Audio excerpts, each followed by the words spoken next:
we're going to start by just kind of doing like a very brief refresher on laning, and then we'll kind of go from there into some more stuff. So let's start with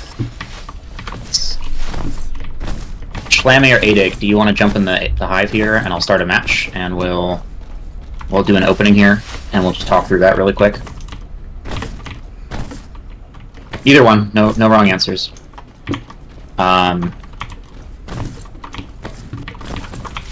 And then, yeah, this is good. This is good. Okay, let me just start the match real quick.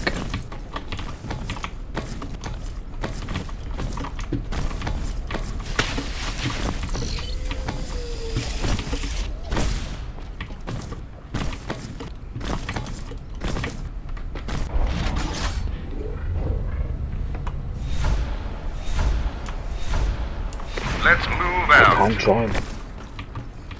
Should be able to. Yep. Okay. So far, so good. Oh, yep, I got it.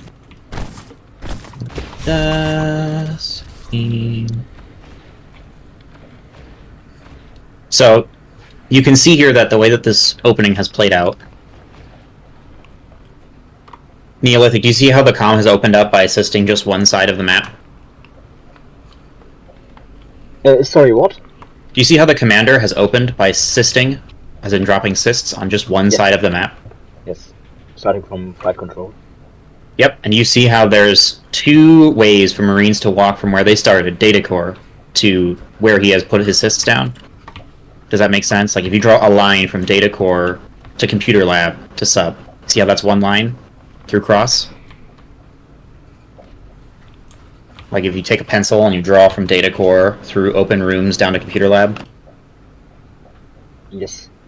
That's a lane. So that's one lane. The other lane, do you see how you draw from data core down to ventilation down to sub access?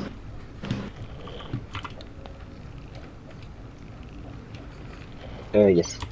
So that's two lanes, right, that aliens have to defend. So right where Adik is sitting and where I'm sitting, those are both lanes that aliens have to cover. Okay. Now, let's say that the commander had sisted Crevice in computer lab. Imagine with me, right?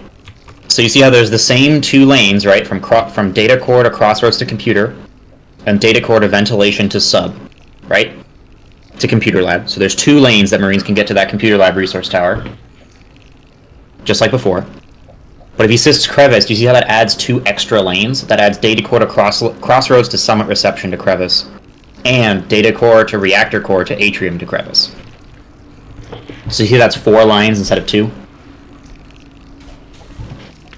Yes. You tracking? Yep. So basically, with aliens, what's really important in the early game is that skulks are really flimsy. And so what you want to do with aliens is you want to secure basically a tech point where you can drop a hive, and you want to get as many resource towers as you can get without having so many lines to defend that your team collapses and you can't hold things and you lose it all. So with aliens, it's really important to pick your defensive fights very carefully. And so you can see here with computer lab to crossroads, the number of lanes you're adding just one extra lane, right? You're going from data core to ventilation to sub you have to defend, and you have to defend data core to pipe junction to cross, and data core from glass hallway to cross. So you're defending 3 lanes now instead of 4 by Captain Crevice. Make sense? Yes.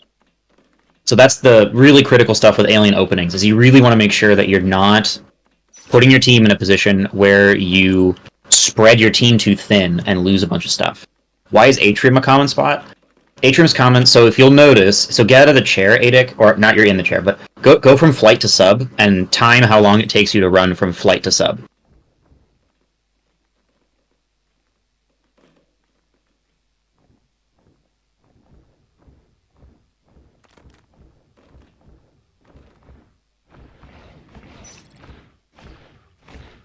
Okay, now take the tunnel and then go from flight to atrium.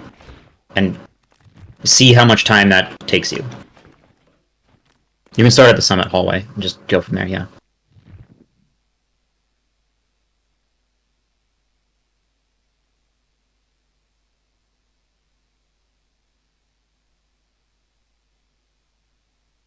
See how that's longer, the walk from flight to atrium than from flight to sub? So there's a few reasons. Both of the other players who commented made great points, right? Which is that the sub-hive from a flight start, the sub-hive is really risky because Marines start in data, and it will be nearly impossible to stop them from getting a vent gate. They walk into sub, they stand right where I'm standing. They hit the hive, hive's toast with AA. Totally toast. But the other kind of flip side is that you have really strong control over computer lab, and that is a really dangerous point for Marines to push flight from. So there is validity in getting a sub-hive here from flight. It's just much riskier because early game and late game, sub-hive is really vulnerable. But the plus side is if you can really control vent and cap vent and keep Marines pushed out of vent, then it's much harder for Marines to push in through summit reception than it is for them to push from computer. So, bit of a kind of a, it's a double-edged moment there. Atrium is a really, really weak starting position for both teams, and there's a reason that most of the time on this map, on this server especially, nobody starts Atrium. It's the only map where if you start Atrium on either team, you have a lower win rate. And it's because it takes longer to get to both naturals and onto the rest of the map from this room. And the reason aliens take this room is because it's a tech point that is comparatively really hard to clear out with Marines. And especially as a second hive, you can be aggressive with your data or flight hive for getting a third hive point, and you can have Atrium be a safe hub point for your upgrades, for your life forms to evolve. A lot of key stuff can come out of Atrium, and it's fairly safe compared to other rooms.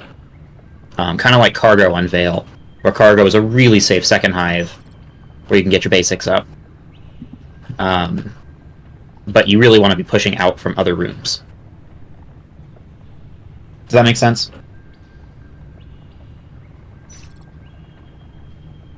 Okay, so I'm sure the Marine Commander has largely already done this, but for Marine openings, generally speaking, with 60 res, what you're going to do... So I'm going to go ahead and start the round again. And I'm going to move Neolithic to Marines, and I'm going to go Marines myself. And I'm going to open for Marines really quick and just show you guys how that works. Let's do this. So you can see this, the Marine comm here has already opened correctly. So what you do, generally speaking, you drop 2 RTs. So on this map, you could either drop Reactor Vent, or you can drop Vent Sub, or Reactor Atrium, however you feel appropriate for your team. And then you drop the Arms Lab, exactly right. So then you drop the Arms Lab, and you get this up, and you'll see you have just enough money, 20 res, to get Armor 1. Every strat for Marines in this game, barring some very niche meme strats, is exactly this opening. 2 RTs, Arms Lab, you wait for that 26 to become a 30, and then you drop a 4th RT. There are almost no rounds where you don't do that. After that, there's a lot of diversity, but... Fast Gates starts with an armory and gates with no Arms Lab. As long as you do it right, it can be very strong. Really fast gates? Really fast gates, maybe, but even still, general fast gates, getting Armor 1 is just better. Yeah. You can get Armor 1 and Armory Obs gates, and you're only slightly behind. You can still get gates before lurks. So even then, it's almost never advisable, especially if you're, uncomfortable with really risky strats. There's no reason to not do this opening. Yeah, most people should just open with Arms Lab. Now, there's a ton of stuff you can do after the Arms Lab is up, so we'll get to that in a bit. But generally speaking, that's your opening for Marines, and then, as I explained for Aliens, you want to your goal is to get a tunnel, minimum of 3 resource towers. If you can squeeze a 4th on some maps without making up more things for Aliens to defend, shoot for it. If your Aliens are winning a ton of fights and you want to get a 4th RT, you can try for that as well. Generally speaking, you kind of want to batten the hatches for Aliens. Get the really key fights out for your teammates. Make sure that they're able to clear things, and then once lurks come up and a second hive comes up, you can be more aggressive. Does that make sense to you, Neolithic? Yes. If Aliens start Data, what's the opener? So there's 2 options from Data, obviously. You can either go Reactor to Atrium, get a nice, safe second hive in Atrium. And that's kind of what you were... how people tend to exploit that, right? Is they get a Vent Gate and they kill Data RT constantly. The alternative is you go Data down to Sub, which makes both hives much harder to push. And that's another option. You can certainly do that. But obviously it's a lot harder to hold sub early than it is to hold atrium. So kind of keep that in the back of your mind that it's just harder. Because you'll notice compared to reactor, right? Look at reactor RT. The only ways in are through glass hallway and atrium. Whereas for vent, you can come in through maintenance access, pipe junction, or sub. Because of that fork in the lanes. So vent is just much harder to hold. And the room is structured with more long hallways, so it's very difficult to hold vent compared to reactor core. And subsequently sub. So there's that kind of vulnerability trade-off you're making as an alien commander. If your aliens are great, though, you can do all sorts of stuff. So this is more to say, like, you know, what's a conservative opening? I mean, generally speaking, the way that it works for data RT is that if your aliens are doing a reasonable job of laning pipe junction, great, you can hold the RT. If the RT is constantly getting harassed, though, that means Marines are in data core and they're not other places on the map. So you should be exploiting that and sending aliens from atrium to crevice and making sure that stays down. You might be able to control summit reception and really put pressure on crossroads and computer lab. You can certainly if you take glass hallway through maintenance access, those Marines in data aren't able to lane, so they can go through maintenance access, kill sub-RT, sub-gate. There's a lot of things you can do when Marines are fooling around in your main shooting non-important structures. And if your upgrades are in atrium, the only thing they can kill of value in data is the RT and maybe a tunnel. So just keep that in mind, especially if they're like that RT is toast, there's like 4 Marines in there. Take advantage of that. Send your aliens somewhere else, bag a key point. Like, that's really critical when you're playing aliens, is understanding where them, and we're going to get there in a second, but where the Marines are and exploiting that is so important. Okay, so that's openings, basic openings. We're going to quickly go into a placement tutorial, and I do think this map is good for that. And so what I'm going to do is, Neolithic, go ahead and hop in to the Marine chair. And whoever's in the alien chair, go ahead and get a hive in... Go ahead and get a hive in sub. So you'll have flight and sub hives.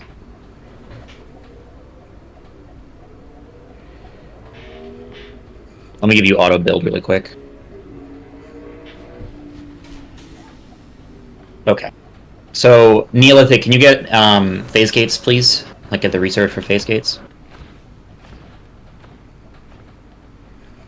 So you drop an armory first. Yep, then you drop an observatory.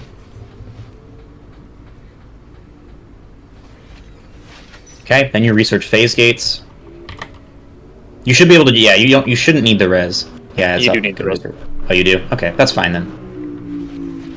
Okay, so get a phase gate, and then put a phase gate that connects data core and ventilation, and then put another phase gate in atrium or reactor core. And we're gonna try to hit 2 birds with 1 stone here. So that's the gates. So go ahead and place your gate up on the north side, reactor core or atrium. And then Alien Commander, I'd like you to place your upgrades, 3 upgrades in sub and 3 upgrades in flight, whatever kind you want.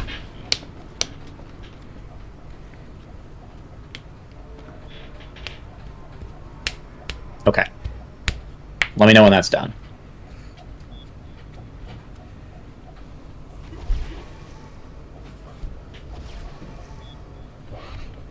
And you can have the upgrades knowing where these gates are.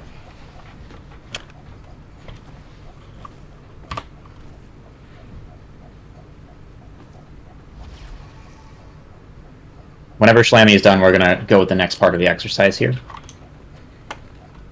I gotta wait in about 60 rows. Okay. You can type T-Res 200. Should give you 200 res. If you type T-Res 200, you should get 200 T-Res, and you can play with that. Sorry, I forgot to tell you about that. Yeah, type it into console.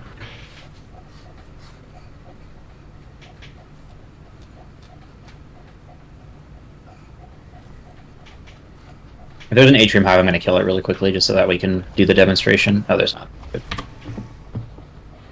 Cross life though. Eating a motor I'm done. Mordur. just do this really quick. Okay, if you're ready, let's go ahead. And so Bean and I are going to walk into sub. And we're just going to immediately, we're going to critique if we see any issues with the upgrade placement and talk about why they're placed where they're placed. Oh, so right here, shell. See that? We can shoot it from the door, right here. Anything that can be shot from the door that Marines are going to push from, because you have flight data, like flight sub, right? So you know Marines have to push either from ventilation or summit reception.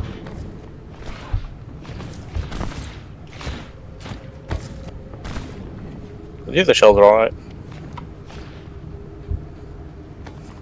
Yeah, so that shell is a problem. The other shell here, totally fine. This one's a good spot right here.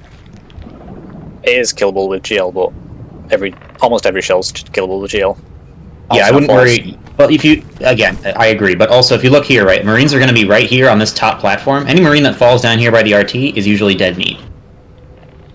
So anything here, though, is screwed. So any shell that can be shot from the door here, any PvE that can be shot from the door here is dead. Now, you might be able to squeeze something, right, like back here, for example. You see how Marines can't shoot that from the door? These are safer shell spots. Right? Gotcha. Because Marines can't shoot it from the door. Now, if you hear shotguns, and you go, oh shit, shotguns, right, Marines get much closer to the hive, so they're going to be right here, shooting the hive. They're going to see that shell, it's toast. This one right here. You can see that shell, but you can't shoot it. No, I mean this one right here, where I'm standing. See it? Right here. This one. Yeah, custom aids This one over here. we're just really good against both shells. But This one's a safe spot. Like, upgrades back here are pretty safe, and upgrades by the RT are reasonably safe. But just keep that in the back of your mind, that, like, there are vulnerabilities. Place them away from egg spawns, because if they're away from egg spawns, and they go to shoot a shell, they spawn behind them. Mm-hmm. Yeah, you definitely don't want to place it, like, in this general vicinity, like, right next to the hive, on this map, on this room especially. Because, again, Marines are going to come in here. They can see almost all of the room that is around the hive, where the eggs are going to generally spawn. And so anything in this line of fire is dead. You can assume it's going to die. Anything here You is can dead. put it directly behind the hive. It's going to get hit by splash damage from grenades and GLs, though. Not too much, though. Again, if it's like a shotgun rush and you have an upgrade back here, where it it's is. workable. But if it's an AA rush, it's going to die by accident. Especially with BDT damage for GLs. I would argue against it placing it behind the hive for simply movement with gorges. Gorges can get stuck on them. If a Yeah, it Marine is touches tough the behind here gorge, as well. he's easy kill. Kind of a different issue, but If you have a Veil or a Spur, you could certainly do that as well. You could The put like placement's fine to keep it alive, but then it's just your teammates. like I said, you could put a Veil right where I'm standing here in theory, or a Spur. But again, I would just be concerned about, like, a shell especially is gonna, the hitbox is too large. It's gonna get killed by splash damage and then block players. But a Veil or a Spur could definitely fit in this back corner right here. if you really hug the hive with a shell, then you shouldn't be able to take too much splash damage. It's By like that more than- tentacles. Yeah, at that point the hitbox would be more of an issue that Fluffy was pointing out. Okay, so let's go over to flight really quick, and let's take a look at the flight placements. And then we're going to go to the gate placements that you just put there, Neolithic. Do bear in mind though, not every chamber, like shells, spurs, and veils, have the same placement spots because they're all different shapes. Yep. Veils And are the also, easiest to you can move your spurs, and you can... The veils will auto-cloak, so you can put that in your calculus as well. So, Neolithic, can you scan flight control, please? Thank you. So these are reasonably good spots for the upgrades. This is Where are we generally... coming from? See the veil? We were talking about shapes. So you see how Bean and I are going to enter here from Summit Reception, right? We enter from Summit Reception. Uh-oh. Veil. Veil right here. You know what I mean? Like, it pokes up above the control panel. So you could definitely put a shell back here. Although even then, still a little risky. You could still do that. That's a sexy veil. But the veil sticking up here is toast. So that's kind of one thing. And again, yeah, like that spot, we come in here. So Marines are going to shoot the hive from around here, or they're going to come and stand right here and shoot the hive. Generally Marines will speaking. shoot it from here. No Yeah, Marines so should be the- pushing that deep because you're going underneath the scaffolding. It really depends on the Marine push. I mean, some Marines will go in from here, even if they shouldn't. And the good Marines, the smart ones, will be right here. No, the smart ones will be back here. You're going past the scaffolding. When you go past the scaffolding, you lose... You're going to lose a lot of... Well, basically, they're just going to jump down to you. You're going to lose the advantage of being further back. Yeah, it depends on how you're pushing, and it depends on what life forms they have. Like, if they have a shit ton of Onos, you obviously want to... If you have AA Get a and you have little flamethrowers, they will push, though. Yeah, exactly. So again, if they're up here, though, and like I said, they're going to swing... Someone is going to swing up there anyway, because it's a Marine push, and they're usually going to do that. And they're going to swing up here, and that Vale's toast. This one's probably safe. This one over here, by the tunnel, that one's probably safe. But just keep in mind that when Marines come in for a summit push... Like, the first thing you should be concerned about, like, we're going to come in right. We're coming in from summit, we come into flight. The first thing you should ask yourself when we're coming in from flight is, okay, if a Marine is standing here, what can die? And what could be moved out of the way and still be useful in the fight? So, like, this shift and this crag, just be ready to... You have to be braced to move them. Right? As soon as those Marines... If there are any Marines that round this corner especially, you should be like, oh shoot, these are probably in a dangerous spot. Exactly. So yeah, can echo them out, move them out. Ideally, you do it while the Marines are entering the room, because they can't shoot them, and so you have a free... You can basically move them for free and not risk them. But if they're fighting aliens and they're not really focused on the PvE, you can try to swing it around kind of as a last resort to keep it safe. And you can certainly put them... I mean, for a flight push, you could put them, like, right back here by the power node. You can put them kind of where this crag is. So there are a few spots you can put it where the idea being, right, like, you want Marines during a hive push to have the hardest time imaginable killing your support structures. You want your support structures to not be killed, like, kind of incidentally while they're shooting the hive. You want Marines to, if they're going to commit to a support structure, you want them to really commit to the support structure and make themselves vulnerable to getting picked off by your life forms.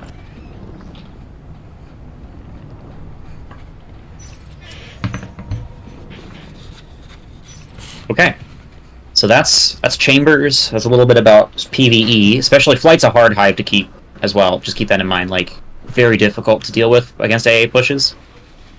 But let's quickly go over to Atrium and Vent here. And if you're an alien, you're welcome to come over to those rooms. We're going to talk about phase gates really quickly.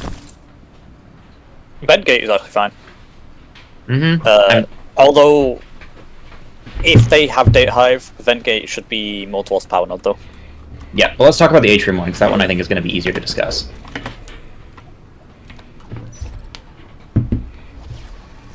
So, the first rule of thumb with phase gates is that when a Marine takes the gate, they should not bump into a wall.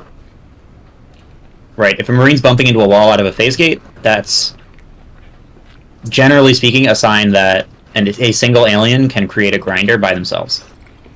And you can't allow that to happen, because... If even one skull can clear a gate by themselves, you're very likely to lose your phase gate, and that whatever map coverage that gate was giving you. And if there's an alien incoming to Atrium, if you have a proactive Marine like, say, Bean Enjoyer, right, he's going to take this gate to Atrium knowing a skull's coming from Crevice, and he's going to have to turn all the way around and point his gun towards where the alien's going to come from. No, the gate is fine. Direction-wise. I took the gate and walked into the wall.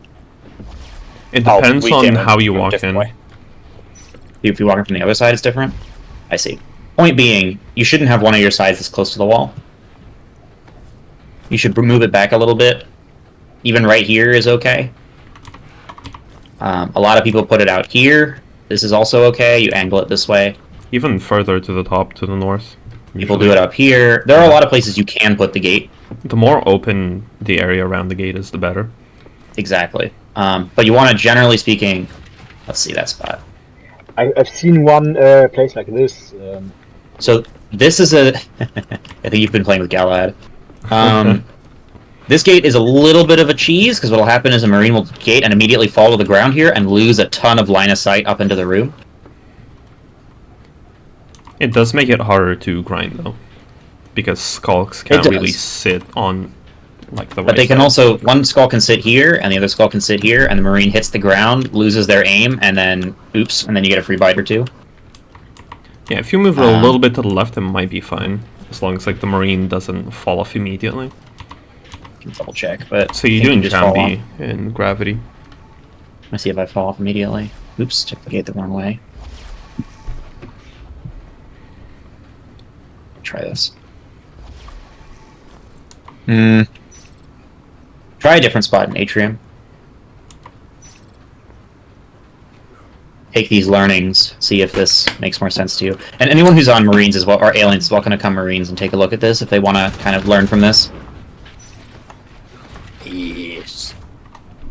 Just come on over to Marines here. So you'll see this gate spot, right?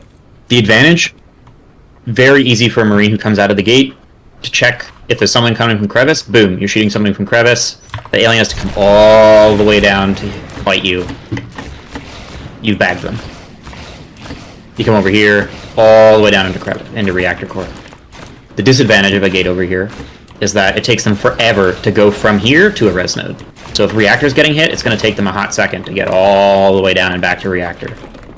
Right? So I'm not saying it's wrong, I'm just letting you know that the advantage of it is that it's very safe, that you might have trouble using it to actually control additional map.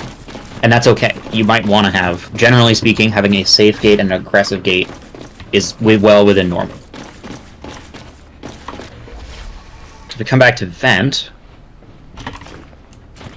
So Vent is the same story, and you've done a much better job here, right? I can point my gun all the way down Pipe Junction to catch Skulks, and I can point my gun all the way down Maintenance Access to catch Skulks coming from Maintenance Access. Generally speaking, people put the gate like right here where I'm standing. If you want to recycle this one and put this one where I'm standing right here. See where I'm standing? Okay, right there. Right here. Right there. Yep.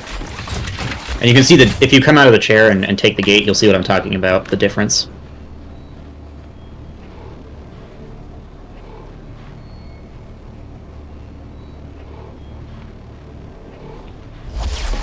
You see the difference? Now I can aim all the way down Pipe Junction, and I'm on top of the gate, right? Down here, and I just came out. I didn't have to move at all. And this is really important.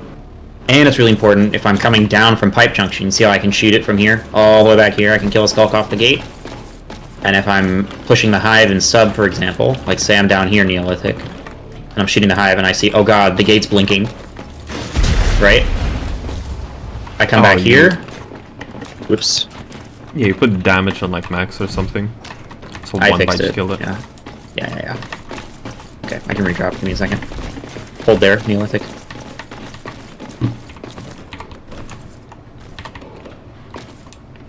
Yeah, I had damage really high to kill that Hive.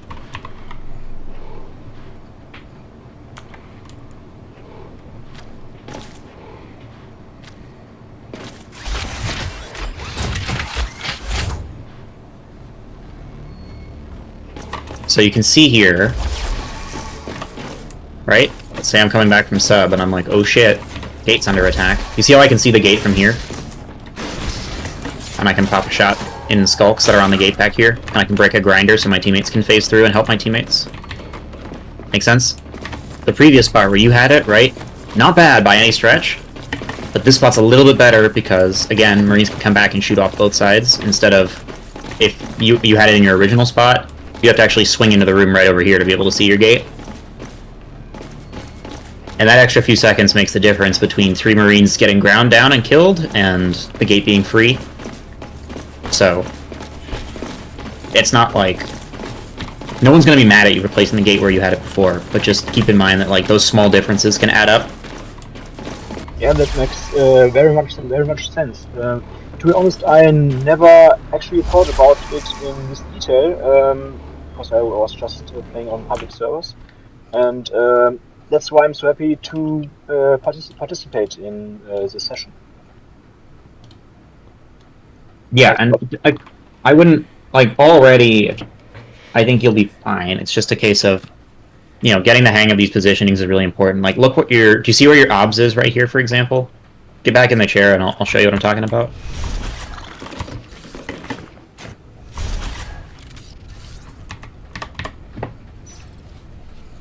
So, go ahead and, do you see where that obs actually manages to cover? Like, in terms of the passive radius around the observatory? Yeah, not much. Just the room itself. Right. And especially at your skill level for commanding, you really want the observatory passive radius to cover where aliens might base rush from. So, generally speaking, a lot of people put their obs over here so that they can see into pipe junction and glass hallway. So, like right over here. Okay. And you'll see the difference as soon as you place that observatory. See the difference in coverage? So now, Yep. if I go aliens, can you get leap, alien commander?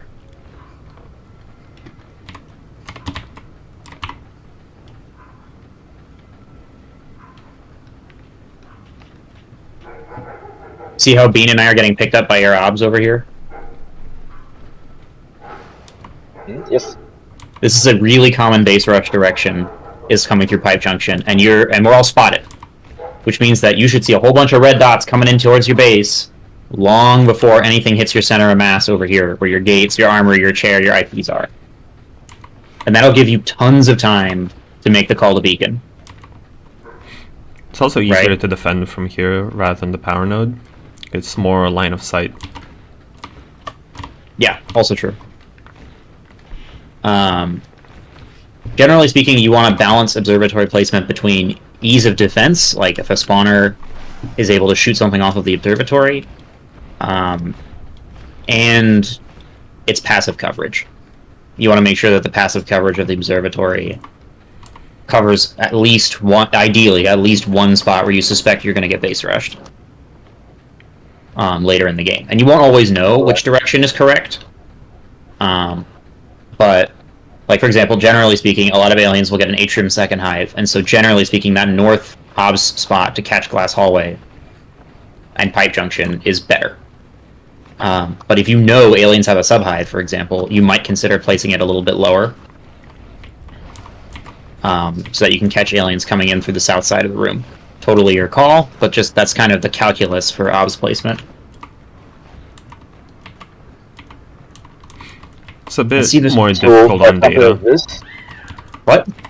for example, like this, or when I know there's a subhive, more like this, or another place. One's a bit too easy to kill because there's no Yeah. line of sight from spawners.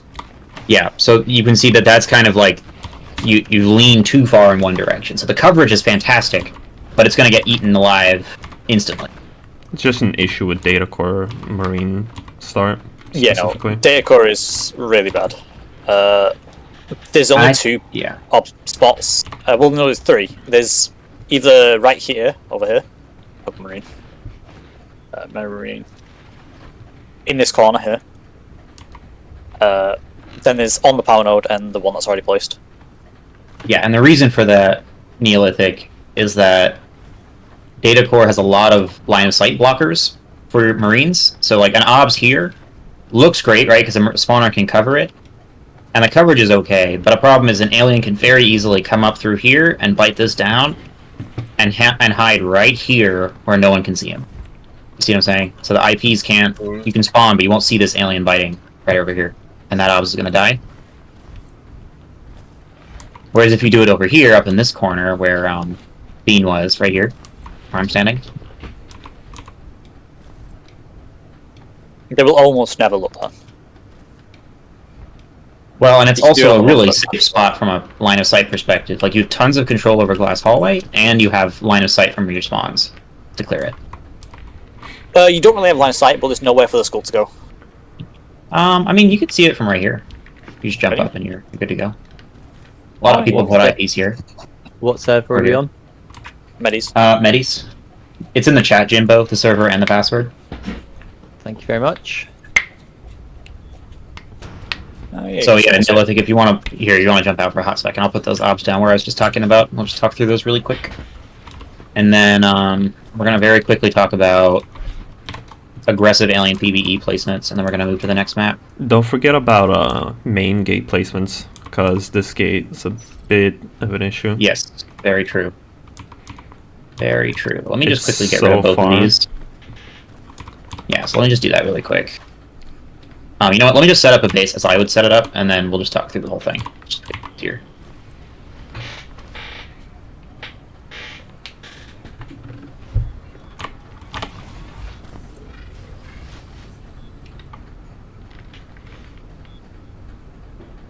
Let's say that I didn't have a choice with that IP. Did you place the armory? Hmm? Did you place the armory? I just did, yeah. Oh. Yeah, you should So probably close to place the it between the gate and the chair. And the gate. This is not my favorite setup, by the way. I prefer to put the armory a little bit higher, but this is an acceptable setup.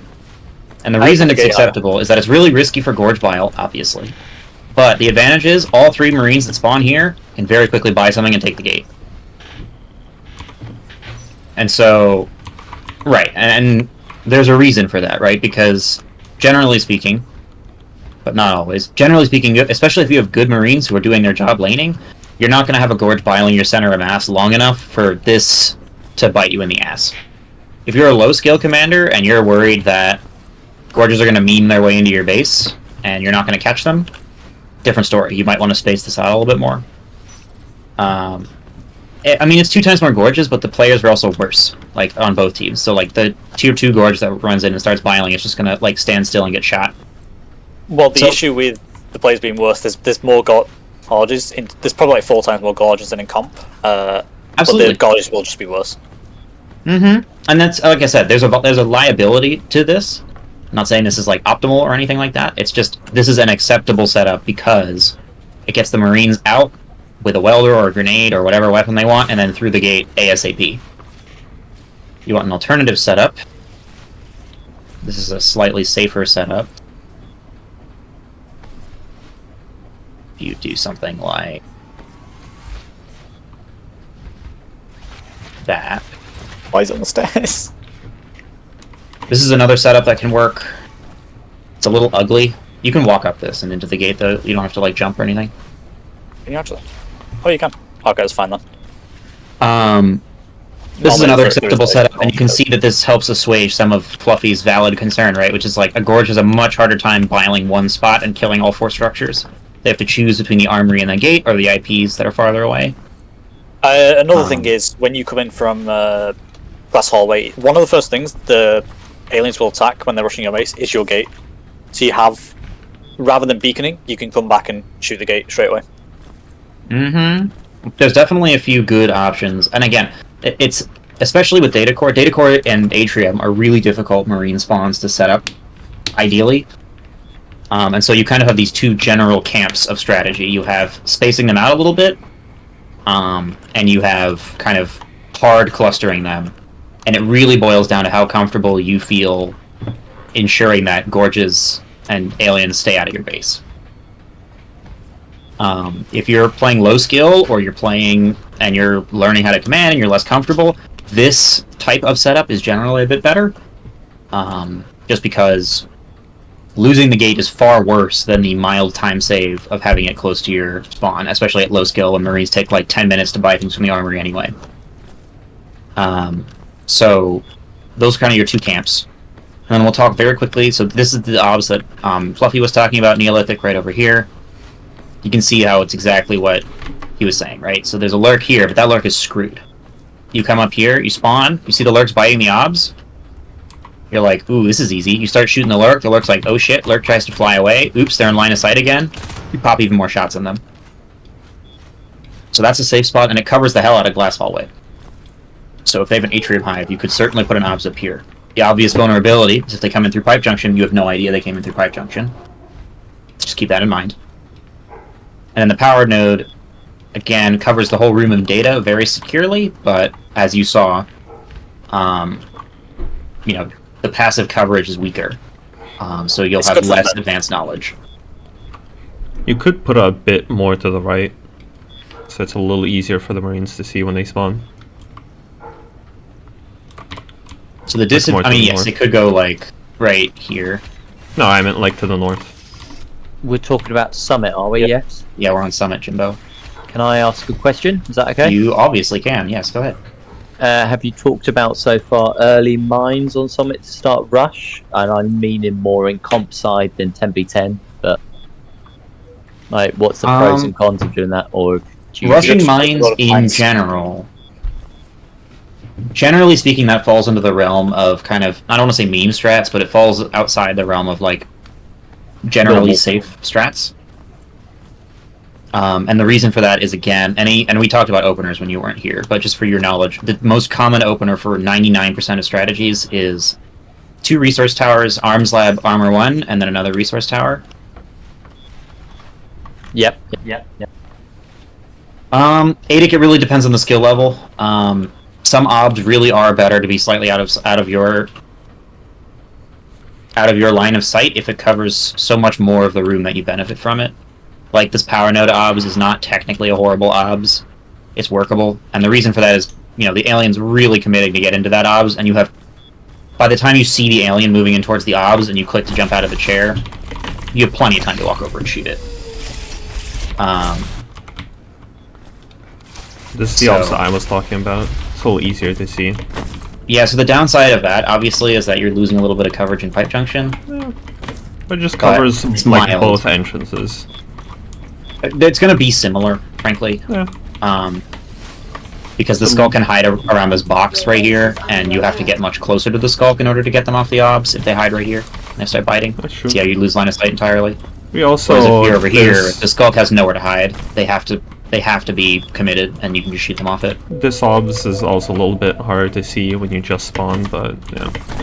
Like, There's literally, pros that and obs, cons, but Yeah. that obs covers here in Pipe Junction where I am. Like, you know, that's so many angles and lanes that you're covering from one obs position. Like, it's yeah, this crazy. is generally speaking the most common obs. Yeah. Because again, covering that pipe junction lane is amazing, and it covers Right. the glass hallway a little bit. And it has line of sight from the chair. So generally speaking, that's the best one in data, but there are other options if you want to take them for other reasons. For example, if this obs keeps dying over and over and over again, and you need to just move the obs somewhere else so you can keep it, you can drop it by the power node, or you can drop it over here. Totally depends on how the round is going. It's so covered. Okay, so we covered obs, we covered gates, we covered a little bit about main base layouts. Let's look at this armory and vent. So, when we talk about armories, what is the purpose of an armory? So, when you place an armory in your main base, that armory, generally speaking, is to get Marines equipped, but most importantly, you have to keep it alive so that it can get you advanced armory and retain the tech. On the field, an armory is really important for, 1, blocking aliens, and 2, giving Marines a chance to resupply a comfortable and safe distance from the gate. So the problem with this armory right here, right, is if I'm a Gorge, and I'm down here, I can buy all this armor really easily. And that armory is going to pop in a heartbeat. Right, I can just come around the corner, bile, and that armory's toast. If you go back into the chair, I will show you. Come in here. So generally speaking, get rid of this.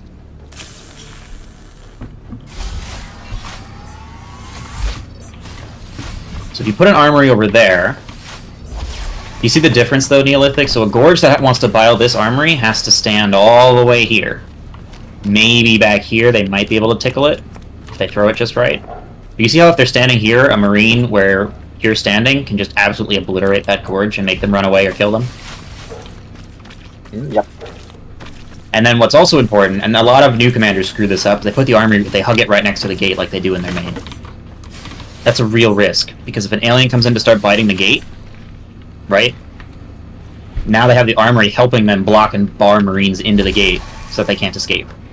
And they Yeah, get it killed. also blocks line of sight if it's like right in front of the gate. Right, and that's why you want the armory, in this example, right, you want the armory, you see how your line of sight here is completely unobstructed by the armory? So the armory is not blocking my ability to shoot that lurk, for example, from the gate. Yeah, okay. Yeah, So- okay.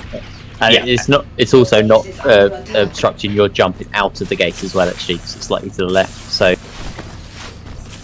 And that's fine, because you can have a Marine direct themselves to an armory, but you want to make sure that they're pointing themselves towards aliens as much as possible. And you don't want aliens to use it as a piece of cover, basically ever. The other exception is if you have a ton of Onos. So let's say we have a ton of Onos coming.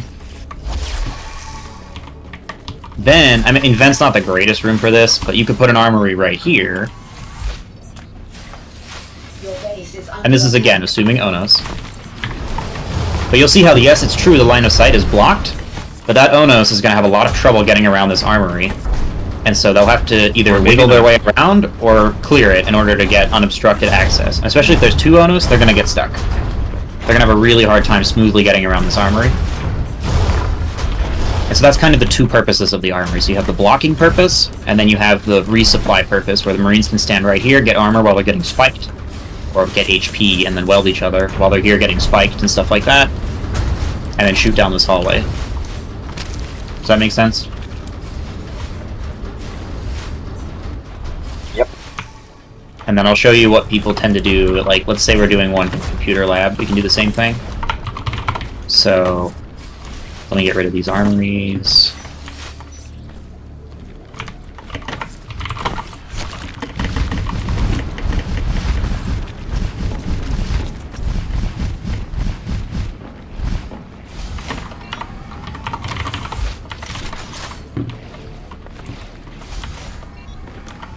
Okay. So we got, this is basically, you're gonna have to hypothetical with me here. But the two armories on the left, so if you kind of point yourself at this bank of crap on the wall here, the stuff on the left, this is if you're pushing into flight. So this is the safe armory that I was just talking about, right? You take the gate, you can see where you need to see, and then you have the armory here for resupply. And this is if there's a bunch of Onos and you want to block the Onos that are coming from flight. You want to take this armory right here. So those are your two options going to flight. And then if you're going to sub, you see I have an armory here, I can shoot all the way down this hallway if I use this armory. Or I have this armory here to block Onos. See what I'm getting at? That's kind of the two-pronged functions of the armory in action.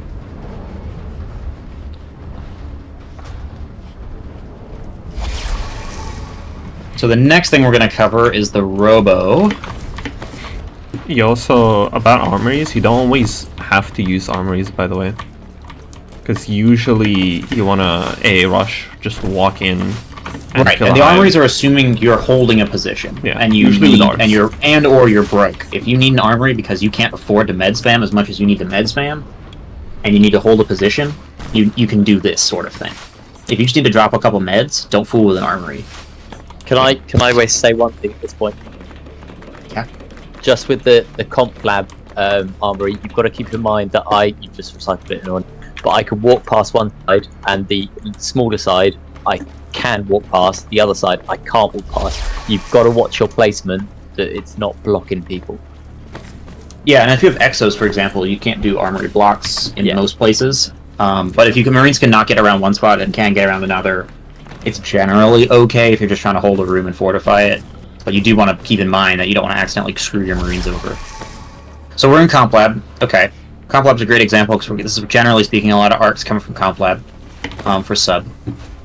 So there's a few places. Robos are a similar story. So there's two options, right? There's the defensive option where you put a Robo right there.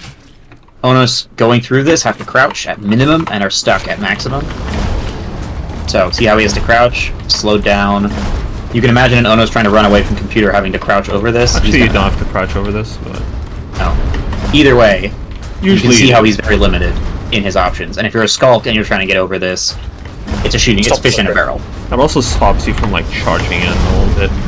Mm-hmm. It slows you, it's a breaker, right? Yeah. So you have this as a breaker. That's one common approach, and Robos are cheap. Robos only cost 5, so just keep that in mind. And after you recycle them, you get like 3 res back. Mm-hmm. So like I said, fairly cheap method of keeping aliens, stopping them a little bit if you need to hold for some space. The other option you can see here is like this. See this one over here? Neolithic? It's kind of it's south of the RT. So this one here is where you might push some arcs. So you might do this, upgrade it here, and now I have arcs coming out here nice and safe. by the RT, while Marines are shooting their hearts out on the south side, keeping them out of sub. And also, this is really hidden. Like, you want to keep your strategy as hidden as possible. Like, skulks are just going to run. Sorry, Chipper, I don't mean to just... You go. Well, I was going to say, and Jimbo's getting into this, which is really important, right? Is, generally speaking, you want to avoid telegraphing what you're doing as much as possible. Now, obviously, with ARCs, any alien with brain cells who walks into computer lab and looks at the RT is probably going to eventually spot an ARC if you wait long enough. So don't, like, cry if they discover it. But the longer it takes aliens, the more benefit you get out of it, because you disrupt their tactics and they have to play around you instead of the other way around. Because as a commander, what's really important is that you are supposed to, as much as possible, control the pace of the game. If your team has control, you call the shots, you, generally speaking, are going to be ahead of the other team. If you're reacting, generally speaking, and you're on the back foot, generally speaking, that is, if you keep being on the back foot, you're going to lose the game. And sometimes you can't control that, sometimes the other team just has better shooters, and you're boned. But from a strategic perspective, it can make a huge difference to make sure that your team is the one taking initiative. And that's kind of where this aggression part of NS2 comes together. And so when you have arcs like this, for example, right, aliens are now forced, they must target computer lab to kill the arcs and negate, or they have to batten their hatches and sub because they know you're coming with 5 arcs.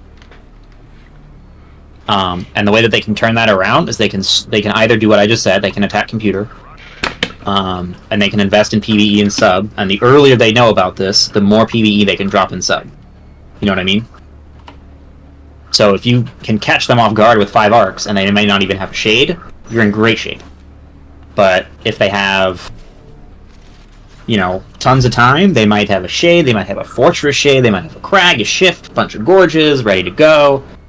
You know what I mean? So timing is important, and that's why you generally want to keep a little bit of stealth. The other option, as these guys are describing, is aliens go on a massive res crush, and they just kill all your res, and you're broke. So, generally speaking, if people are going to go if the aliens are going to do that approach, this arc position is going to be nice and safe while you're building your arcs.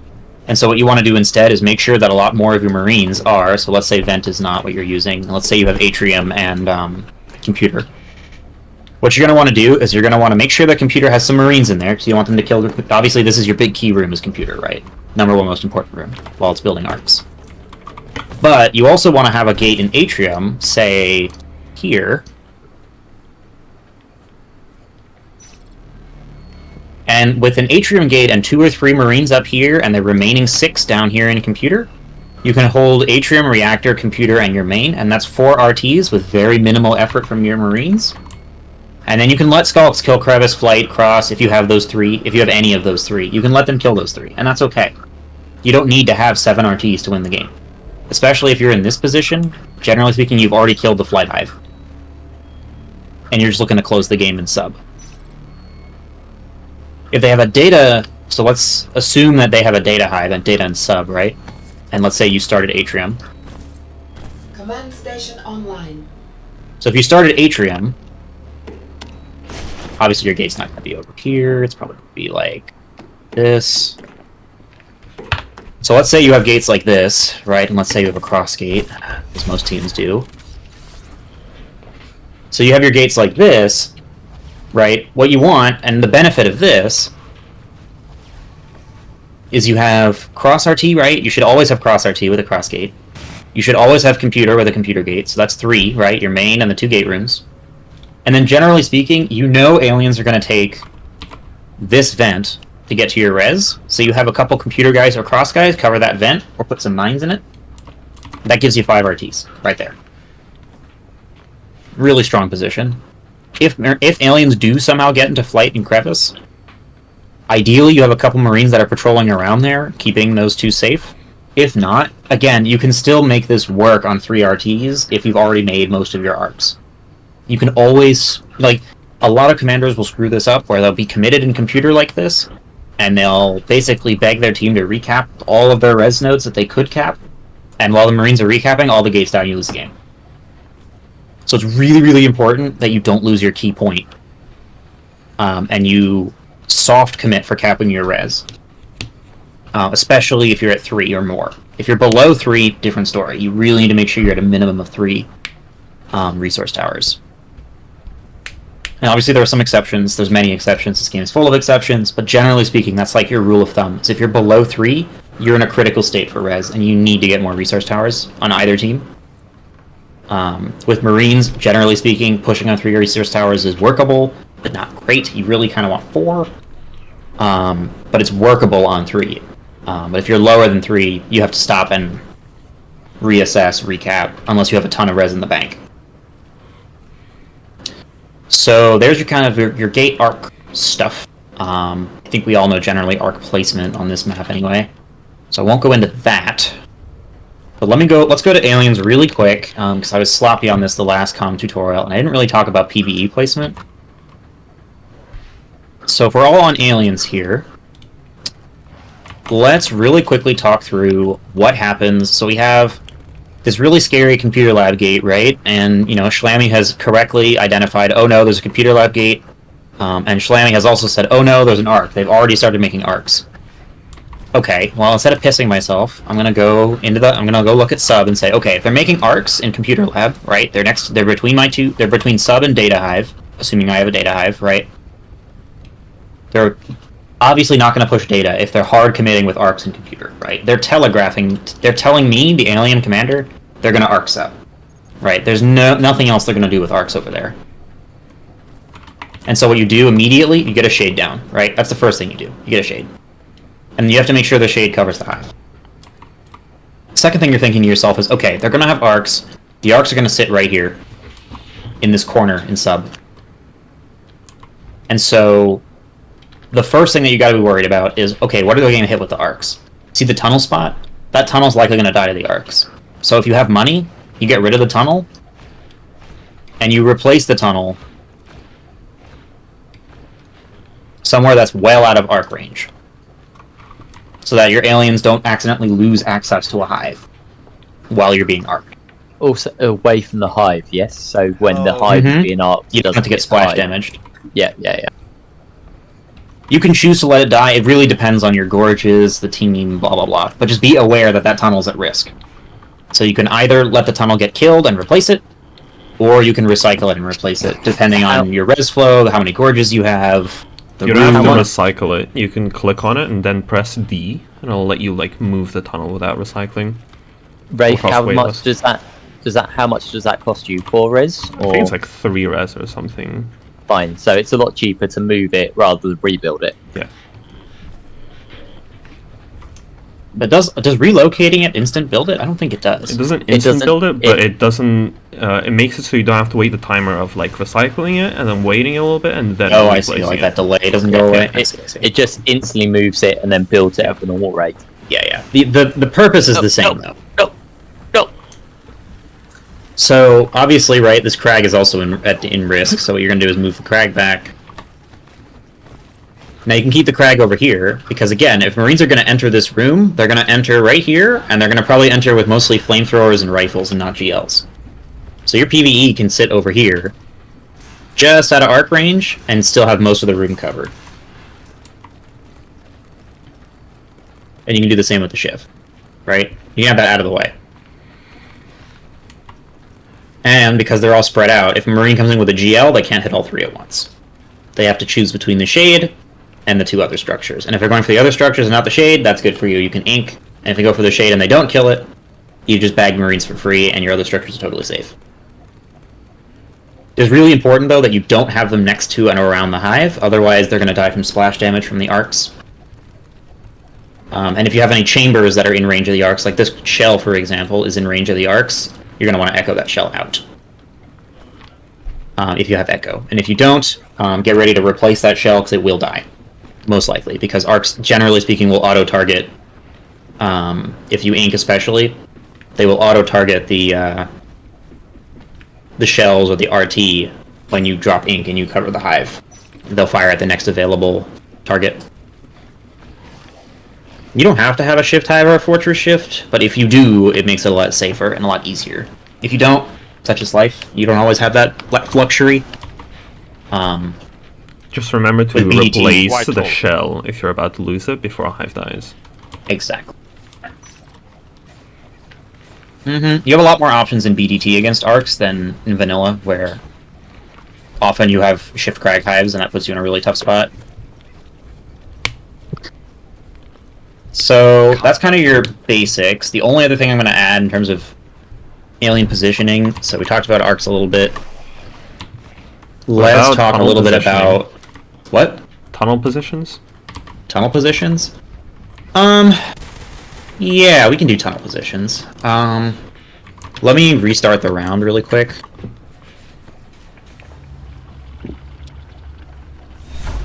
And I'll just quickly do some tunnel spots here. So, we're going to start with a sub-tunnel. So I think that's, you know... The first thing you want to do when you're considering tunnel placement is you want to ask yourself, okay, if a Marine walks into this room from the direction that I'm not putting a tunnel in, can they shoot my tunnel? So if I put a tunnel right here in data... Sorry, could you please transfer me to aliens? Absolutely, yep. Seconds. Oh, sorry. Are we talking about? I missed the very beginning. Are we basing this off 6v6 or 10v10? What's the main idea? This whole tutorial is 10v10. There's automatic building. Right. Okay. So 10v10. So we're basing this off players that won't understand the fundamentals of the game, and you're not going to push for the more advanced position. You're going to go for the more defensive position most of the time. So generally, what I want to showcase here is basically like what calculus is going into placing a tunnel and why do we place tunnels where we place them. Fine. And then what you can do is you can take that same calculus and place tunnels in more advanced locations. Okay. So, for example, there's an advanced spot. There's a couple advanced spots, but we'll get to those in a second. Do you know the tram mess tunnel, Jimbo? Yes. For the comp one? Yeah. Yeah, it's like that. So there's the pub one and there's the comp one. Yeah, sure, Fluffy, thank you. And it's the difference between defense versus offense. Like, this tunnel here to sub, right? So Marines from Glass Hallway can't readily shoot this tunnel, which is really important. You come down to sub, you can't get... This tunnel cannot get shot from the hallway.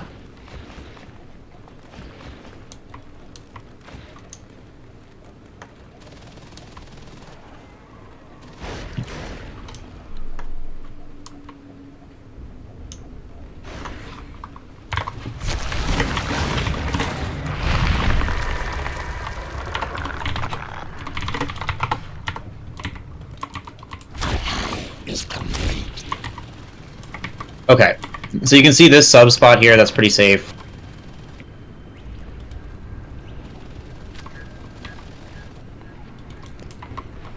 Can you jump that, Wraith?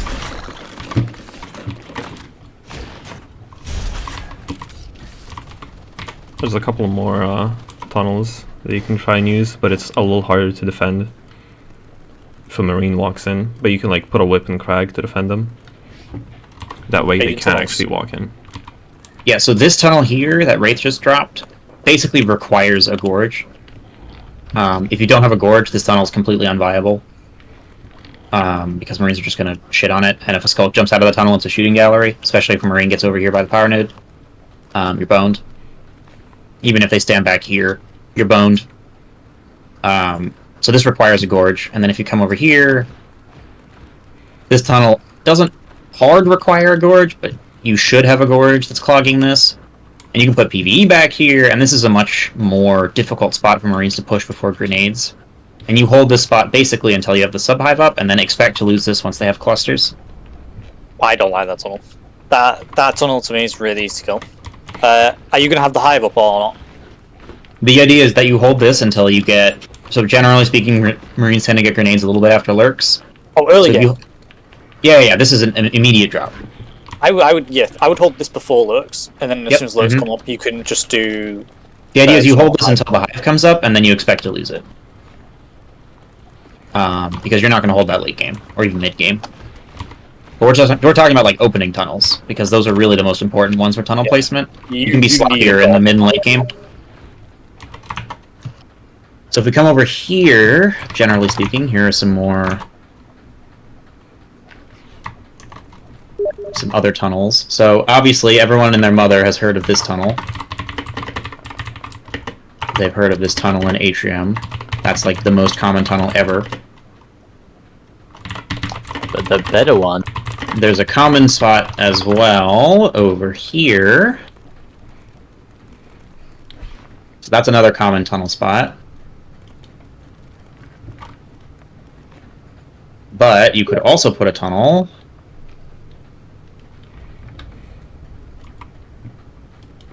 Okay, the atrium one, the one near coast, that's Over there. risky. That's good in comp. You can put it a It's little good. more south, I think. It works. The Fluffy. It works in 10v10. There's no reason why you can't do it in 10v10. Just people need to defend. People do that all the time in 10v10. That's a very common there's- tunnel. Yeah, but It's- one T7 is going to walk into it, kill everyone, and Yeah, the but tunnels wide open. if you have one tier 7 defending it, it will get defended. I'm just generally speaking, it's not a bad tunnel. It's just an aggressive tunnel, and like any aggressive tunnel, it's more vulnerable than the. This is the safe tunnel, right? This is the tunnel where, you know, a Marine has to walk behind this box to damage it, and you can wait, you know, with one gorge behind that, with one skulk, you can basically clear any number of Marines around that tunnel. It's safe, easy. It's like new proof, basically. It's basically, well, like I said, if Marines stand back here and the skulks feed, you get fucked, but that's most tunnels, so. Anyway, that's your safe tunnel in the middle. You have an aggressive tunnel here to Crevice. So if you start data, for example, and you get this tunnel to Crevice, aggressive tunnel doesn't require a gorge, but should have a gorge with the clogs like they've got it here. And this will give you much more access to Crevice to be aggressive with. The alternative is, for example, if you're from Flight and you want to be crazy. Let me fix this. The equivalent, and this is really risky, so I don't generally recommend this, but you could put a tunnel right here if you started Flight, and you could put it here to really harass Reactor Core.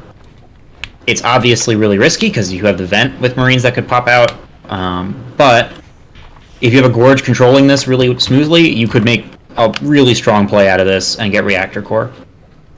And so you can As see long the as difference you're- here. Just, if you get this tunnel, make sure your skulks play within the ceiling. Yeah, So it's you just can drop down on them. this is a classic case of like tunnel. it's a classic case of, as a commander, you know, you have to decide how much your team can handle with or without explicit direction. If you're not comfortable giving a bunch of explicit directions, do safer tunnels that your team needs less micromanagement to manage. If you want to give a bunch of micro calls and you want to have your team be really aggressive and disciplined and playing with you at a high level, these types of tunnels are, generally speaking, more up to your speed. So I'd recommend, if you're starting, don't fool with these tunnels too much. But if you're ready to bring your level up to a more intermediate or advanced level, try tunnels like these and have, especially if you have gorges. If you don't have any gorges, don't fool with these for the most part. But if you have gorges and they're not stupid, and you want to try intermediate or more advanced commanding, give this a shot, and you'll see the difference in what you can achieve with an aggressive versus a passive tunnel. I was going to say, like, the gorge. gorges are key with these forward tunnels, right? Like, you need a gorge that's healing people, healing the RT next to it, and just, you know, if you don't have that, this is all going to slowly die. It's going to get chipped away at. Or it's going to die from just, you know, Marine spawn locking aliens that jump out of this tunnel, run down the hallway, kill themselves repeatedly. You run out of eggs, you spawn eggs, rinse, repeat, you lose. So, it's not. Again, there's a value to both of these tunnels. So being aware of them is really important. But also just being aware of sort of the weaknesses of those tunnels is equally important, so you can make good decisions. And so if we wanted to go Flight, that's really cool. There are also a few spots in Flight you could put tunnels. So, the equivalent super safe tunnel is right here. That's kind of your super safe option. There are a couple more aggressive options. There's one right here. There's one back here.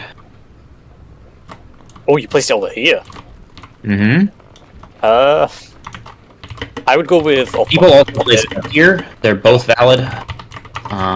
Depends on your gorge. The benefit of the one closer to the vent is that, especially if you have a good gorge here that's really causing a lot of chaos, you can have a gorge fooling around in the vent, keeping Marines at bay, and then your Skulks have an easier time getting out, and you don't have to worry about a Marine standing up here shredding your tunnel. Yeah, the forward one's better if you have a gorge. He doesn't have to fall back as much as well. So he can just fall back to the tunnel, and he'll be mostly safe. Yeah, But so if you have it AXC up or... top, the Yeah, gorge has to absolutely. go around the... Mm-hmm. Totally agree. Yeah, and like I said, there are... Well, let me just get rid of this tunnel so I can showcase one. Oh. The other option is to... God, the delay is so long for that tunnel. The other option is to put it, as Fluffy described, like right there. It's better with no competent gorge. Mm-hmm. Because Absolutely. when you come out the tunnel, you have no line of sight on the tunnel from the doorway. Yeah, totally agree. No gorge, yeah, but... Okay, team movement in openers is a preferred delay in a single direction. Yes, always, as aliens. There is almost no reason to ever have more than one lane. I mean, people are stupid, so you're gonna have to keep that in mind. But generally speaking, as aliens, you always want to open with one lane. Unless you're already winning hard, then you can like add If you're winning hard, an extra RT on this the side. tutorial matters less, because you can be sloppy. Yeah, that's true. But you're totally right. If your team is playing well, take advantage of that. Do more stuff. The players go opposite directions because the players, generally speaking, people who don't know better, generally speaking, think of this as a MOBA, where they have to cover all of the lanes, rather than as an RTS game, where you need to cover the critical lanes.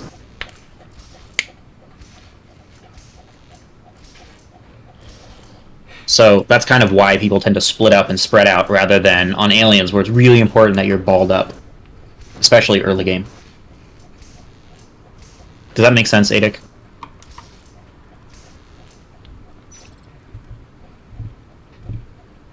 So, let's say we have from data up to atrium, we've got our tunnel, it's looking good. The idea here, and we talked about this before, Adic, right? Where reactor core has one lane you have to defend, and then you have one lane here in atrium that you have to defend. Right? So you have two lanes here. If I assist vent and I get a vent RT, suddenly I've just I've just doubled the number of lanes that aliens have to cover with maintenance access and pipe junction. And asking an average pub team to cover 4 versus 2 lanes is a serious risk for your early game success. It's not impossible, but it's you've taken it from very achievable to very difficult in a heartbeat. By just dropping one extra resource tower, because your players, especially if you're not communicative as a commander, your players are going to instinctually go... I mean, right, but your assists and your RT placements determine where your players might be obligated to go. If you assist vent and drop an RT here, you're telling your players that's now a room that aliens want to control. By not assisting that way, you're communicating to your players, I'm not interested in that path. Now, it doesn't mean everyone's going to listen. That's obviously not always possible. But as a commander, you can... No, you can't. And that happens sometimes. Like, you can't control that. But if you assist north, and you haven't dropped anything yet, and your whole team goes south, you can improvise, and you can assist south yourself, and get your tunnels up south side. If a whole team follows a different lane than you're planning, you can adapt to your team before you drop stuff. It's a common misconception that a commander has to do whatever they've in their head locked in at the beginning of the match. So, like, if I assist up to atrium, and I know atrium is safer than sub, and the whole team goes to sub, you lose a very small amount of res on assists on the north side, and you can just go ahead, cap up south, and then get your south stuff up. And the aliens that are all south side will hopefully pack around whatever's on the south side, and you can get that capped up and built. It's obviously not ideal to play that way, but some rounds just work that way, and you have to adapt as a commander to meet the speed of your team. If your team's stupid and just goes all over the place and kills themselves, and you lose the round, that's a 5-minute round, and you've wasted your time, and everyone wasted their time, and there's nothing you can do about it. It's a sunk cost fallacy to worry about your assists north side. Don't worry about them, they're toast, let them go. It's better to cut your losses early, though, than to drop the RT, drop the tunnel when your team's on the wrong lane, and then go, oh no, I lost, instead of 6 res assists, you've lost 6 res assists, 8 on the RT, 8 on the other RT, 8 on the tunnel. You've just lost 24 res, plus another 6. So you've just lost 30 res instead of 6. Because you doubled down even though your team wasn't there. And you know where your team is, so you can make calls based on where your team is and what they're capable of doing. And it's not like, again, like I've seen all of these throws you'll see as a commander, and you can't win every game. Some games you do just lose in the first 3 minutes because your team doesn't know what they're doing, opens terribly, you're fucked. It's just kind of the inevitability of how that works.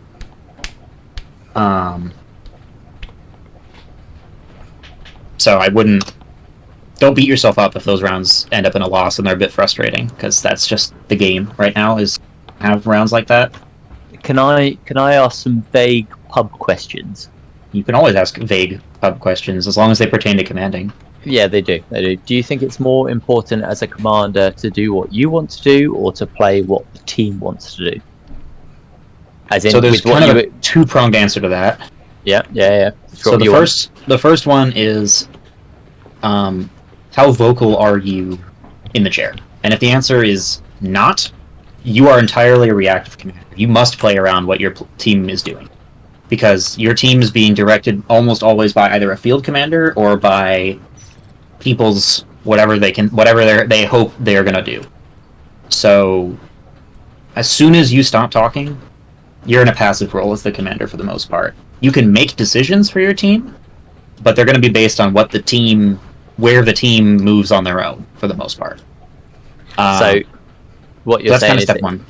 if you don't talk to your team, you need to be doing what the team wants to do instead of doing what you want to do. That's right. If you want to do what you want to do, there are things you can do to signal to your team certain things. Like a field commander, if they have any brains inside of them, which they might not always, but if they have brains and you sys Atrium, they will tell the team to go to Atrium.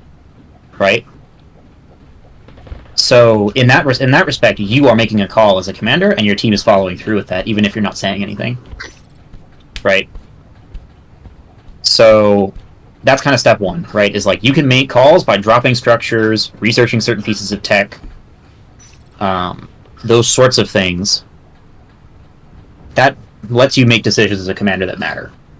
So I would say it's not like you're totally passive, but you're much more passive. Like, for example, if I want Atrium and the entire team goes sub, I can't tell them to turn around and go to Atrium and then drop my structures, right? I'm forced to submit to whatever they've done, and they've all gone to sub. I have to drop my structures and sub now.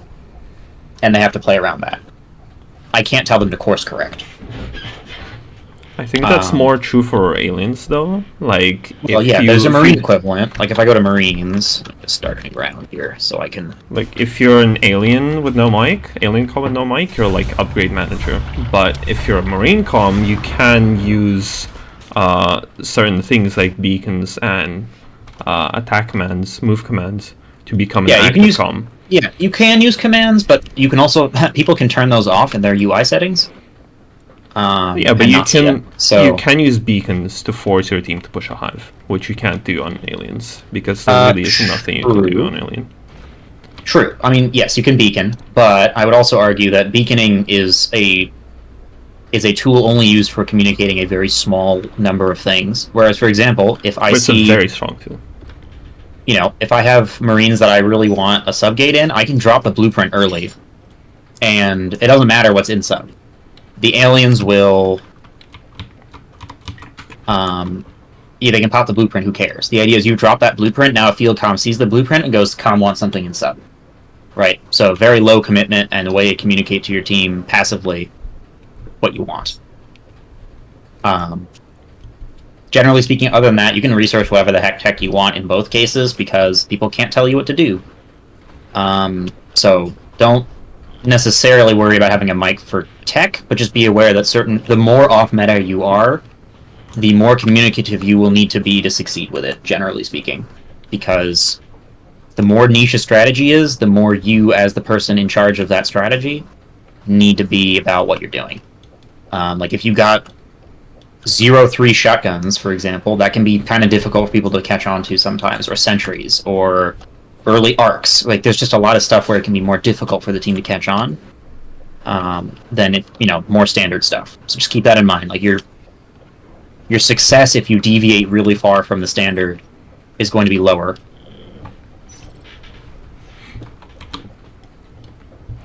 Yeah, a commander in chat is basically silent. You can pretend that you basically have all of your communication disabled when you're chatting. There's a few very key things you can say, like, for example, you can type a single room name and then drop a gate in there. You might be able to do that, but I would say any command more complicated than that, forget about it. You're never gonna type it fast enough, and B, no one's ever gonna read it and respond to it. So sorry, I've got to make a move in a second. But so you're saying that the commander to have a microphone is pretty fucking important, or not important whatsoever? Again, it boils down to what you want to do in the chair. If you are really interested in just kind of like going through the motions, mic is not required. If you're really interested in kind of like apex tier commanding, then it's required. Cool. Right. Good to know. Good to know. So that's kind of the. I mean, I know ADIC doesn't use a mic, so I was more thinking about it in terms of the people here and trying to explain that, like, just because you don't have a mic doesn't mean that you're entirely like a med bot. It's a bit of both, isn't it? Bit of both. Mm-hmm. So that's kind of the rub on that one.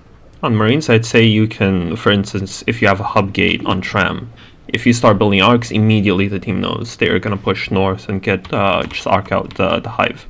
And if you have a gate, say here they have a hive in data, you get a gate in vent, you beacon, immediately everyone knows you're pushing data hive. Especially if you have stuff like AA. If you get jetpacks, you can direct your team to like make more aggressive plays, especially if you have an aggressive gate. Same with exos. Although with exos you could say that you're playing more defensively or trying the stupid meme exo rush that everyone does nowadays.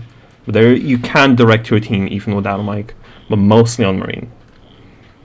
It's much easier on Marines to direct players in general than on aliens. Period, across the board. There's also another sneaky thing you can do is you can research cat packs, and then you can literally make a trail of cat packs to a hive. Yeah, you can do it with meds too, but it's obviously worse. Yeah, it's just that it gives you a move speed rush whenever you pick up a cat pack. So if there's a trail, it kind of literally pushes you towards the location.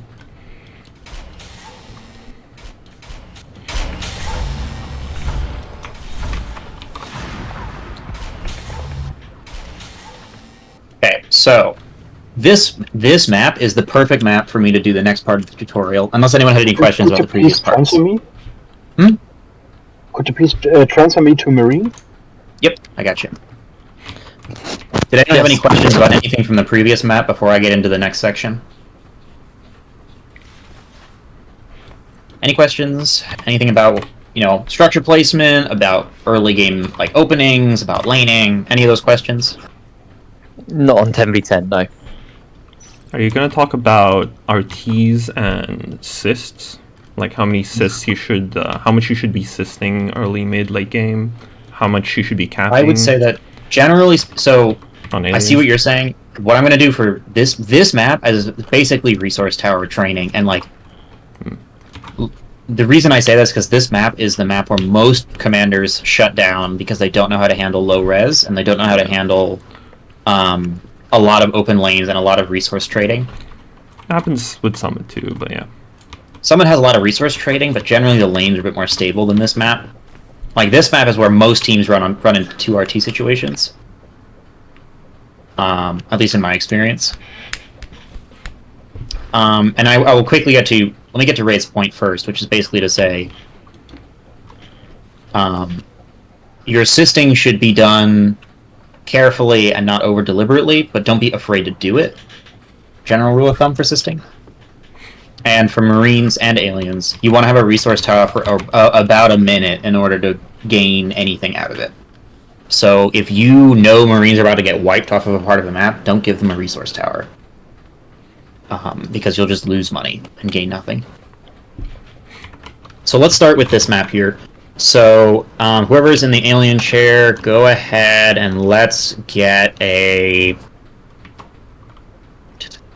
drone hive. Let me put auto build on really quick so that you can do that. Give me 2 seconds.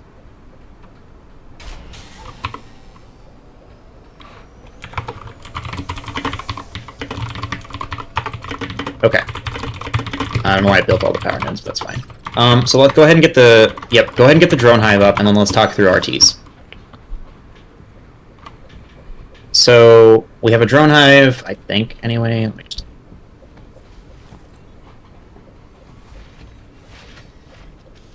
Yep. So we got a drone hive up, and so what's really important here on Marines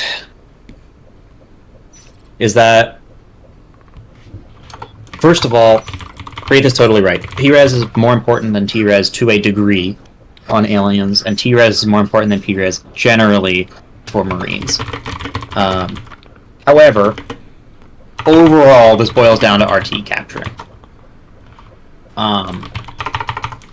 What's really important for Marines is that on this map especially, you'll notice there are tons of open spots to get to resource towers. Oh, sorry, Jimbo, do you mean why is P-Res versus T-Res more important for different teams? No, sorry, I was typing towards Gorg. I missed the wrong button. My bad. Okay, no worries.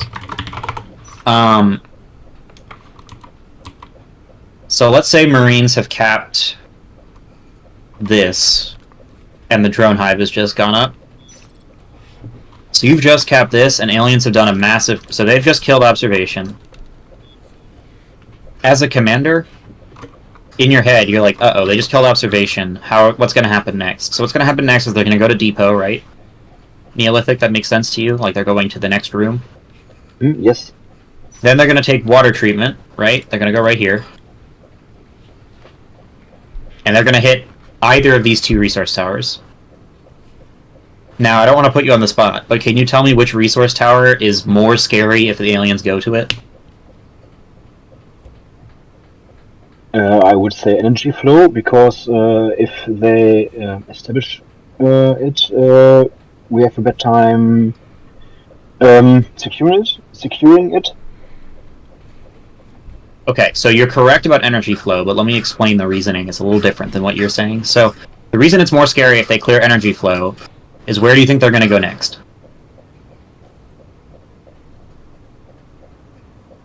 Pushing in on our base.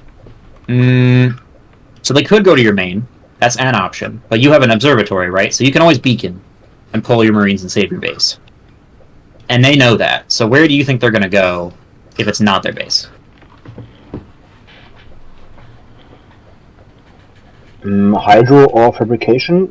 I think fabrication to get another hive. Yep. So they're gonna peel off to fabrication, or they might peel off to hydro, right? And you're totally right. Fab is probably where they would go. This is probably the primary spot they're gonna go. You see how quickly you just dropped to 2 RTs? They went observation, they took water treatment, and they went energy, fab, boom, you're on 2, and if they kill hydro, uh-oh, you're on 1. And it's all because aliens got into this lane and got access to your resource towers. Right? And so it's really important from a laning perspective, if you want to hold these things, placing gates accordingly can really help on maps where your res can fall in 2 seconds just like that. So you get a gate here, right? A very common gate spot, you could get one right here. This is an option. Right? And you control this area now, which means it's much harder for aliens to take advantage of energy flow. And so you're guaranteed to keep energy flow up and running. And with just one gate, you see how you have energy flow from one gate, you have water treatment controlled, which means it's harder for them to get into hydro. You're feeling pretty good. Now you got a second gate in hydro.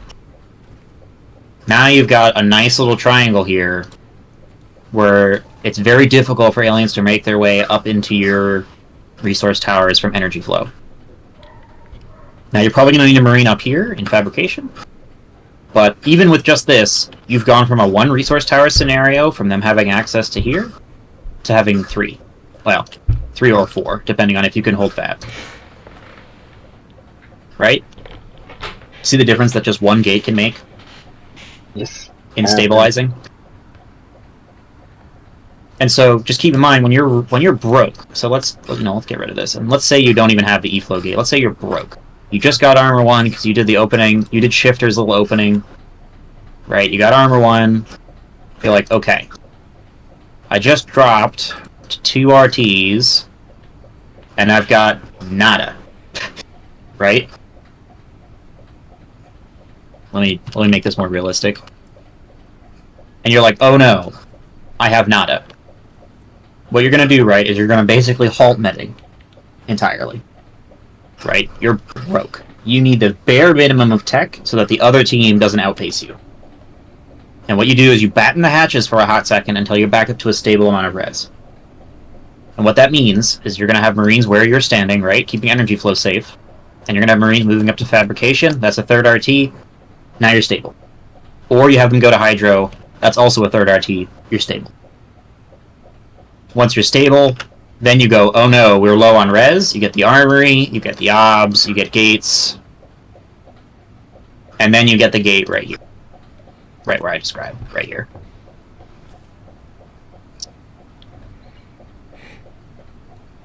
And now you can cover these lanes again. And then you might get another gate up here in fabrication in order to hold that third RT.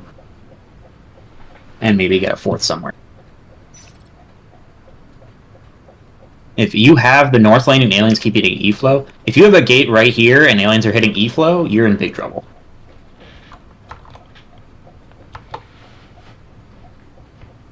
Do you mean if you have gates... Actually, come into the chair. Adic, show me these gates you're talking about.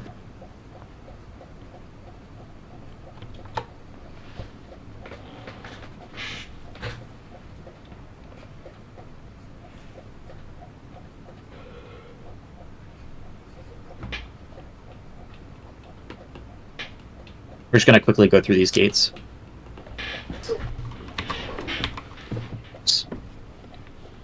Okay. So let's say you have those 2 gates and they're constantly going E-flow. Generally what this means is that your team is not properly laning water treatment. You can either ask Marines to go to water treatment and lane water treatment, or you can move the fab gate up to plaza, get a 4th RT with that, or a security gate, and let E-flow stay down. Those are kind of what I would generally do, or you can move your hydro gate to fluid transfer, or water treatment, or that E-flow spot. Those are kind of my general rules of advice. So you could move that gate to... Yep, fluid is fine. Yeah, that's generally speaking a little more conservative. And again, if your team's doing really well, you can have aggressive gates. But if your team's really struggling and you're hurting on res, and you can't afford to redrop gates or RTs, more defensive gates that just let you hold the basics and get yourself, you know, stable. That's really important, especially on this map where in a heartbeat you can lose 3 to 4 res nodes. Defensive gates are more consistent, period. And they're almost always meant to be used until you've sufficiently teched up. Then you move your gates to be more aggressive. So you'd keep the fluid gate, so if you wanted to push launch, you'd keep the fluid gate, move the fab gate up to plaza or crew quarters, and then rush long. Right, and that'd be the mid-late game, and that's how you play with that. So you would take this here, you get AA, or whatever you're gonna get, advanced armory, sorry, Neolithic, and then you put a gate either right here, you can put one right there, you can put one right here, any of these 3 is fine.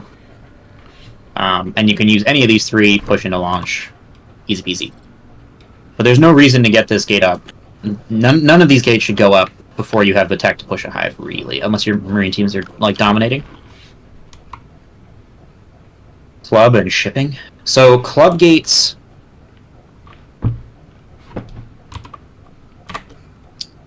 Club gates make a lot more sense if you're starting in fab than if you're starting in mono.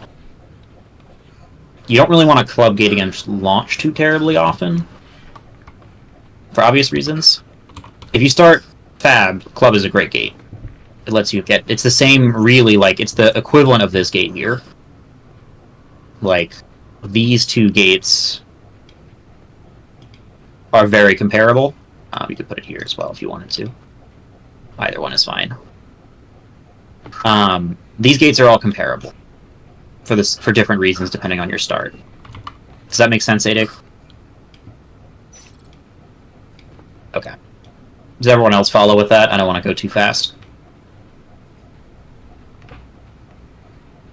Okay. And then if we're doing shipping gates, actually from mono, shipping is a valid gate, and you put it like right here, and it serves the same purpose, right? You use shipping to harass gravity, and you can keep hydro and a little bit of drone. Generally speaking, I like to do gates kind of like this if I'm going to do shipping. So it's a little easier to cover observation, or even if I'm desperate and the team is very bad, I'll do gates like this. A depot gate to hold the back lane here, and a shipping gate to hold the front lane. So skulks really should never be getting to drone with gates like this. So you can either do this, or you can have the depot gate move to drone, depending on your team and their competency. Does that answer your question?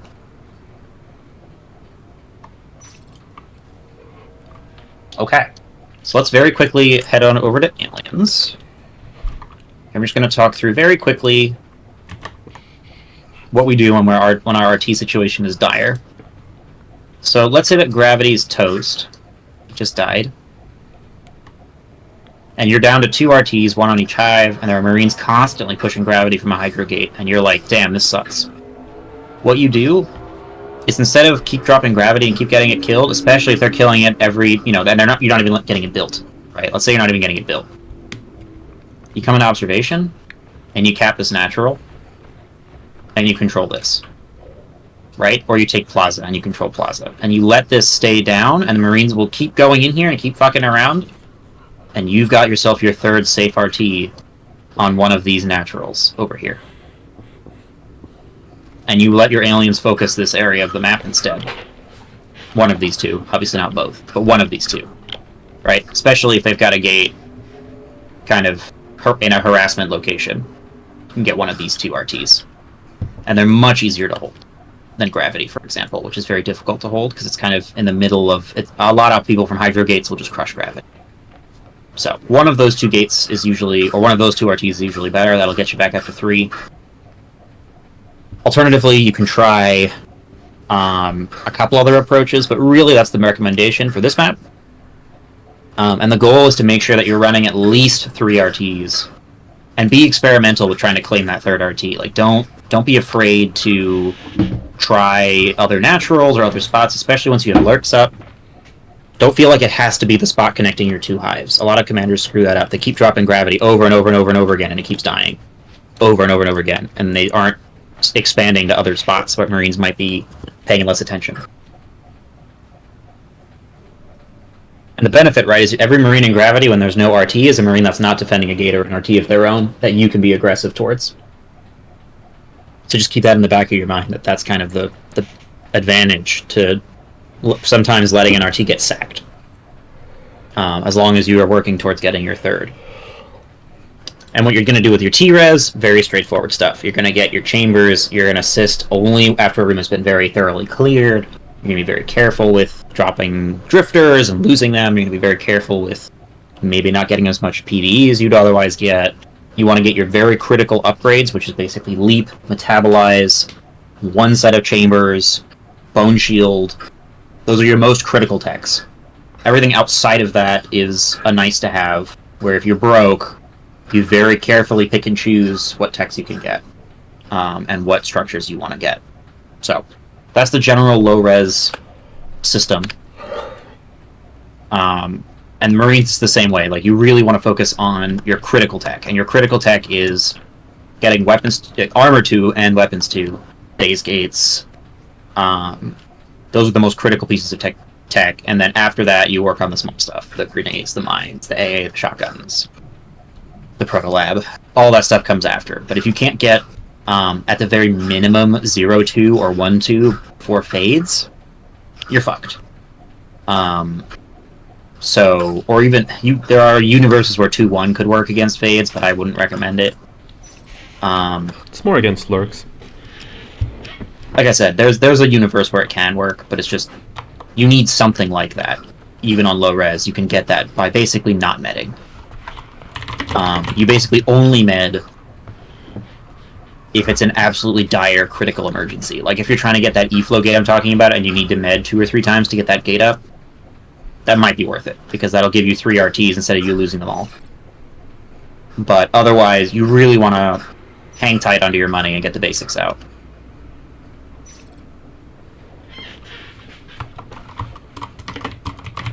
Okay, well, with Schlammy leaving, that was actually kind of mostly everything I had here.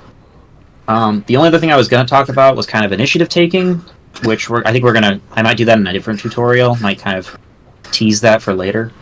I teased initiative taking, but we'll get to that later at another time. Things like predicting where base rushes are going to come from, where players might come from, how to take advantage of different tactics you think your enemy is taking. We'll get to that. Things like patrolling drifters, hiding them, scouting, blah blah blah. We'll get to that. The only thing I want to quickly do, though, is because I know we're basically at the 2-hour mark where I wanted to be, is to leave the floor. Adic, I know you had some scenarios you wanted to ask about, so I just want to give you time to ask about them before we close here.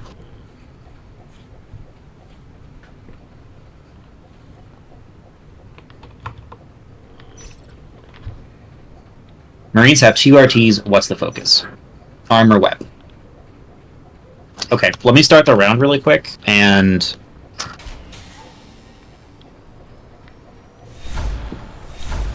go ahead and come to Marines, Adic, and give me an opening and cap 1 RT.